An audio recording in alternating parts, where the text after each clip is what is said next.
జ్యోతి గారు,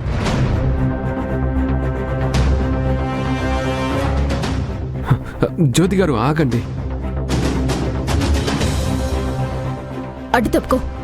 నా మనసు చెప్పే మాట మీరు వినేదాకా, మీ మనసు నా మనసుతో ముడిపడేదాకా, మీరు నా దారిలోకి వచ్చేదాకా అడ్డు తప్పుకునే ప్రసక్తే లేదు. అది జరగదు. అయితే నేను కూడా జరగను.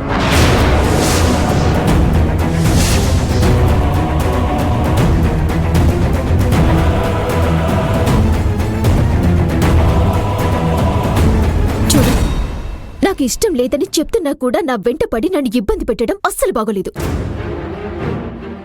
నేను చెప్పేది వినకుండా, నా మనసును అర్థం చేసుకోకుండా ఇలా మీ వెంట తిప్పించుకోవడం ఏమన్నా బాగుందా?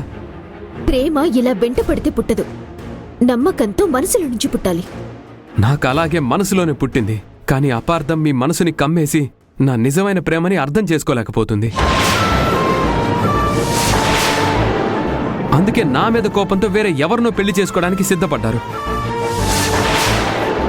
ఆ కోపం ఈ రోజు కాకపోతే రేపు పోతుంది, కానీ ఇష్టం లేని వాడిని ఎవరినో పెళ్లి చేసుకుంటే మీ జీవితం నాశనం అయిపోతుంది. ఒక్కసారి ఆలోచించండి. బాగా ఆలోచించాకే ఈ పెళ్లి చేసుకోవాలని నిర్ణయించుకున్నాను.